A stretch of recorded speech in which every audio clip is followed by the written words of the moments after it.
We're calling this segment Gen Z, the generational shift, highlighting that changing consumer behavior. But without further ado, I would love to welcome our moderator, Darcy Coolican. Now, Darcy is a partner on the investment team at Andreessen Horowitz, where he focuses on marketplaces, social networks, and consumer technology companies. Prior to his time at Andreessen Horowitz, he co-founded Frank, a social lending platform that used behavioral economics to make it easy to lend and borrow money with friends and family. Darcy, thank you so much for helping us lead this conversation in what is, in my opinion, a very exciting sector with how much Gen Z is, quite frankly, changing a lot of consumer behavior. Awesome. Well, thank you for having me. I'm excited. We are too. All right, floor is yours. Okay, awesome. Well, very excited to be here to have the opportunity to talk about kind of the exciting, interesting, unique, sometimes confusing, sometimes mysterious, but I guess ever more increasingly important topic of Gen Z and the generational shift taking place. We've got two amazing founders, Kim and Nadia, with us today, who are going to help unpack everything and help us learn. And hopefully we're going to have some time for Q&A at the end. So feel free to drop questions into the comment section, and hopefully we'll get to some of that at the end. As was mentioned, I'm a partner at A16Z, focusing on kind of marketplaces like Airbnb and Silo, new social products like Clubhouse, and kind of new media platforms like Substack.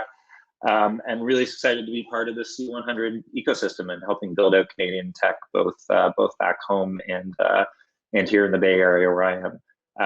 I'm originally from Toronto, which probably isn't that unique, but yeah, I'm waiting for the Leafs to disappoint me again this year. So just waiting for that one in the next week. But why don't we swing it over to Nadia from Perksy and Kim from Snack to introduce themselves, describe, maybe give a quick description of the companies that you both founded and why you started them, and maybe also kind of what your favorite fun fact about Gen Z that you've learned over the last little while. Absolutely. Thanks so much, Darcy. Appreciate being here. And thank you to everyone who's tuning in. So just to introduce myself, my name is Nadia Masri. I'm the founder and CEO of a company called Perksy. Perksy is a next-gen consumer insight platform that powers real-time research with everyday consumers and a special focus on millennials and Gen Z. That's why we're here today. And how users interact with Perksy is they download the app, answer these interactive gamified questions from brands, collect points, and then redeem for rewards out of over 100 participating retailers. So effectively what we're doing is helping big brands and agencies better understand their audiences and understand things like these generational shifts and these changes in consumer behavior that are taking place. In terms of fun fact, there are two things I want to say. The first is just a fun fact in general, which is everyone thinks that Gen Z wants to exclusively start their own businesses, and it's the generation that all of them want to be entrepreneurs. That's not true across the board. So that's just a fun fact. But I also picked up a little fact from an article that recently came out. It was in Forbes. It was not ours, but it was in Forbes. And it was that 75% of Gen Z say that they actually want to see that brands are ensuring employee and consumer safety. This is very much in line with our research that we did that was Gen Pop over the duration of the pandemic. Well, I guess still kind of a duration, but earlier last summer.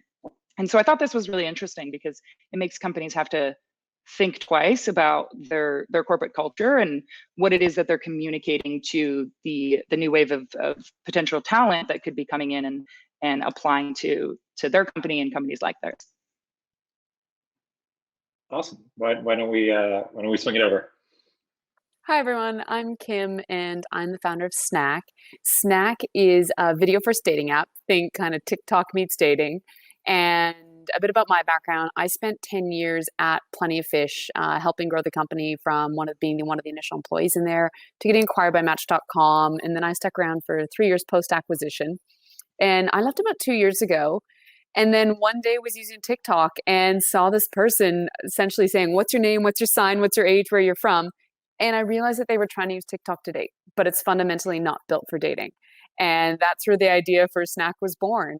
So far, we've raised just over $5 million, and we launched the app 9 weeks ago now. So still relatively new, but we're squarely targeting Gen Z because they're definitely the demographic that has been looking at or using video first platforms. And so they are used to video first profiles. If you think about TikTok and how easily they're creating videos on TikTok, we thought it's a really nice jumping off point for, okay, now they can use video for dating and show themselves off in a much more authentic and genuine way.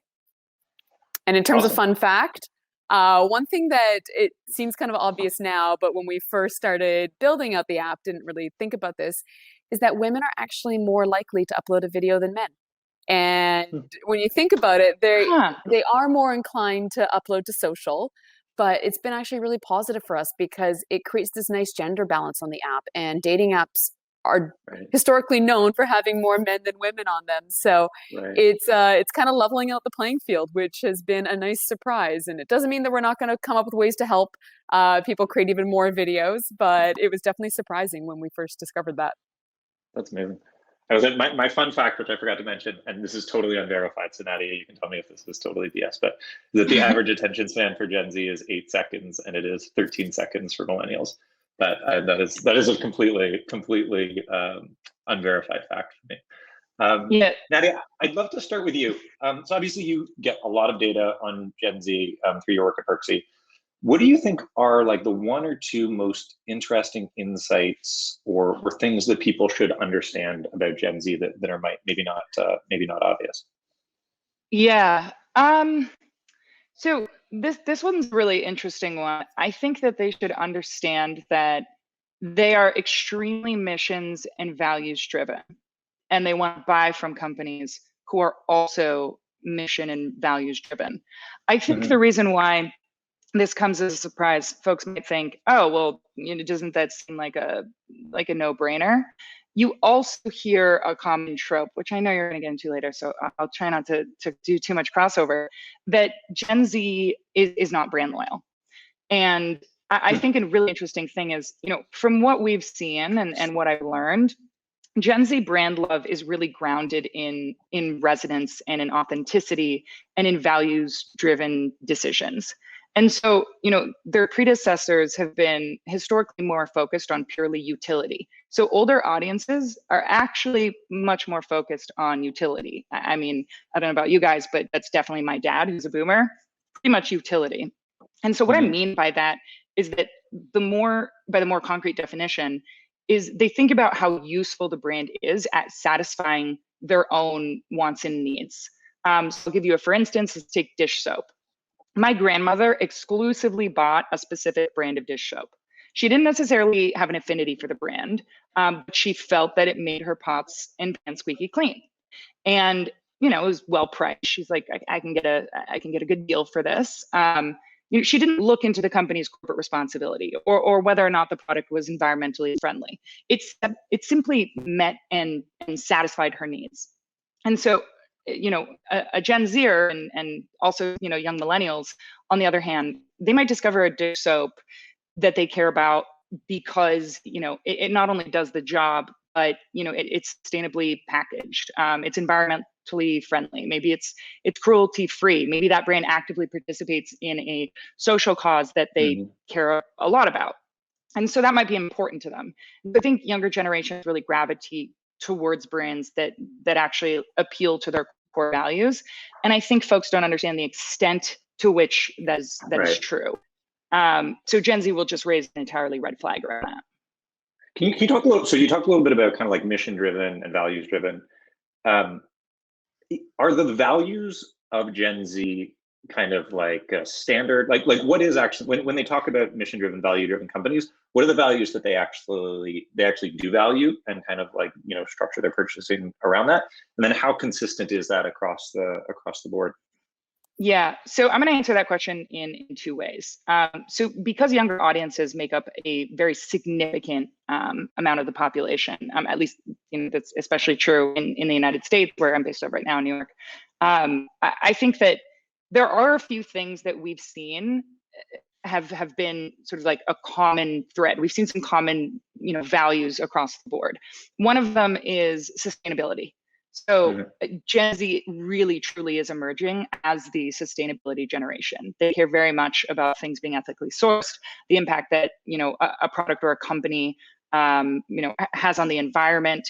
I think that's something that we see a lot of Another thing is, I feel like while I understand this is a blanket, also like a blanket term, but like social causes, they care very, very deeply about brands standing up for things that are very relevant. A great example is, Black Lives Matter. That's a fantastic example. Gen Z is significantly more likely to purchase from a brand or engage with a brand who participates in a social cause that they care about. So while I can't give you, Darcy, like a very specific, for instance, I think that's at least easier than saying like, well, they care about it being well priced, so they value, they value like cost over other things. I mean, I would say social causes, sustainability. I would say those are the two most common. Interesting. That come out. That's fascinating. That's fascinating. Kim, I want to fire it over to you really quickly. So you helped build Plenty of Fish. You're at Match. You're now focused on building the same type of product, but for a very different demographic than you were before. I'd love to understand kind of like what you've learned as you went from building for millennials and the older generation to now building for Gen Z. Sure. So I think the best thing about being a part of Match Group is that I got to take the best from Tinder and Match, Plenty of Fish, OkCupid, and kind of the things that they did really well and some of the things they didn't do as well. And now what we're doing with Snack is kind of pulling all those components together. And what I mean by that is Tinder is very much a design-driven company, or at least they were. And then Plenty of Fish was very data-driven. And Match.com at the core is a marketing-driven organization. So you can kind of take these key components of each of those organizations and pull them together. And the thing that I think I'm doing differently right now than what I've done historically and what a lot of these apps are doing is I know I'm not a Gen Z. I am not the audience. So I'm ensuring that I'm surrounding myself with Gen Zs along the way. And that's everything from going to them when I was first trying to name the app. And I didn't come up with the name Snack. I didn't even know what Snack meant. But I put it out to a bunch of Gen Zs and I said, what would you call this app? And they immediately said Snack. And I had to Google it. And what that did mean was kind of like, oh, he's a snack or she's a snack. And then they came up with our logo for us. Can you help define what snack means, just for the it's audience? like kind of cute. Don't forget to spell it. Don't forget to spell it. Well, they actually spelled it SNACC for me, and I did remove the C and replace it with a K. And they okayed that. I felt like SNACC was a little too on the nose. But it's kind of like, oh, he's a snack or she's a snack. They're good looking. They're cute. And when you hear it in that context, you realize you're like, oh, that makes sense for a dating app. And then we went out to them and said, okay, what would our logo look like? And what should that be? And we had a ton of submissions. We put this logo challenge out from primarily Gen Zs and people in university and colleges. And we picked the logo that we thought resonated best. And now this next phase we're doing is we actually just announced our next fundraising round, which is a safe. And I carved out a portion of that safe for Gen Z investors. I want them to have skin in the game. I want them to be part of how we shape the app and what we're building. And that's really important. And I think continually going to them and asking for their advice is what Gen Z is looking for. And when I talk to a lot of Gen Zs about it, they're like, it's so refreshing to hear a company come and speak to us and ask our opinions and not just build something from an ivory tower or put a focus group together with a bunch of Gen Zs in the room and ask these formal questions. They're like, you're actually sitting down with us and having these one-on-ones. And that really resonates with them. And that's something that I am leaning into as much as possible. And I think it's so valuable to have these people at the table. Like, I'd love to have 1,000 Gen Z investors in our organization that we can go to regularly and have on a Slack channel and say, well, what do you think about this idea? Or what should we do for our swag? And like, we're designing our swag right now. And I'm going to the team, I have no idea. So go ask the Gen Zs, go ask our Discord channels, because what I think is cool is not cool to Gen Z. Can you talk a little bit about, and Nadia, I'd love your feedback on this one too, kind of the process of product building versus the kind of the process of company building. And I think we oftentimes think about, you're building for a new demographic, it's all about kind of like product building, right? It's like video first, et cetera, et cetera, et cetera. You talked a lot about kind of like company building as well. Can you talk a little bit about kind of how you think about those two things and how you think about, what plans you have in the future as you continue to build the company that you will do differently given the demographic that you're building for? Well, I actually think it's interesting what Nadia was just talking about around missions and values. And that's something that we're starting to develop right now. And we have kind of these 3 pillars that we feel are important. but we're not solidifying it until we have our core team together. We've just doubled our team in the last 2 weeks, and we knew that that was coming. So we took in opinions from all of our employees, but we're waiting for these new people to join so that they can also participate in it. And the way I look at values is it's something that we as a team collectively want to live and breathe by, but it's also something that we want to make sure that our customers are resonating with too. And the way that we develop the product is resonating with it. So it's not just us as a company living these missions and values, it's how does that integrate into the product and the decisions we make with it? And then how does that relate to how our customers engage with one another? So if one of our core values is something around authenticity, it's great. As a team, we're going to be as authentic as possible with one another, but then we also want our customers to be authentic with each other. So if that means we don't have filters in the app because that results in videos that aren't authentic, then we won't put filters in the app. And those are some of the core things that we really think about and care about. And I think one of the other key things is, like, I think it's about 43% of our current team is Gen Z. And so we're constantly ensuring that we're having people on the team that we can speak to and that can also go out and speak to these Gen Zs that we are actively engaging and speak the same language. I know that I'm not going to be the best person, especially as the CEO, they get a bit intimidated. So it's better to have these people on the team go out and engage with them. From my perspective, and I love that. I love the what you just said about authenticity, and that you won't do something that doesn't align with your values, your company values. So I firmly believe that the core values that exist in a company should be set by the founder from day one. I think that I think things can change and they can evolve because that's the law of life. Things change or they die, and the times change and they evolve. But, I think about it from this perspective. My mom always said when I was younger that I always marched to the beat of my own drum. I liked to, do things in a very different way. I loved experimentation. So that exists in our company a lot. I'm also half Middle Eastern, half Eastern European. My mom is Canadian. My dad's an immigrant. They speak Spanish at home because they met in Spain. And I was raised speaking a few different languages. So I think in general, ethnic diversity and cultural diversity are just a big part of my life. You will get pierogies one night and you will get like kibbeh or like falafel the next. And so as a result, I wanted to make sure that we made sure that our panel, our audience, was real and representative of everyday consumers. My big concern was that research was skewing and not including diverse audiences. And so I wanted to make sure that was something that we did from day one, and we didn't do it to have a competitive advantage. We didn't do it to, because we thought it would make it make more money. We did it because we were like, this is a representation of everyday people in the world. And it just turns out that that's also been a thing that has set us apart, because wildly, this isn't something that has been commonly done. So I think, just having some core beliefs that you have, I think the founder needs to set them from day one. They're part of the founding story. They need to exist in the company. And one thing I will never do is I don't believe that one should follow a prescribed doctrine of what everyone else tells them to do. If you are a founder of your company, you'll do what's inherently right, and that will either be good for the company or bad for the company. And when it's good, it works really well. That, and then the third thing I'll say is your team also helps define your values. They show up naturally. We did a brand session last year, like around COVID, just to get everyone together on Zoom. And we like to talk about the brand and the company, every year, just get everyone together and be like, what do you think this company culture is? And like, what do you think this brand is? And we break them off into groups. And one group came up with something which was, don't forget the unicorns, because we use Asana for all our project management. And when you do a milestone, a unicorn flutters across the page, and they love that it's so unique. So they were like, don't forget the unicorns. And that's just a part of our culture now. That's awesome. Well, I think that's as much as I wish that we could keep going. I think that we're at our time. So I think that's a really important point to finish with. We totally need a take two. We got to figure this out, guys. We need a take two. There's so much more to unwrap here. We can make it happen. That's 72 hours in the valley next time. Yeah, it needs to be, or at least 100, something.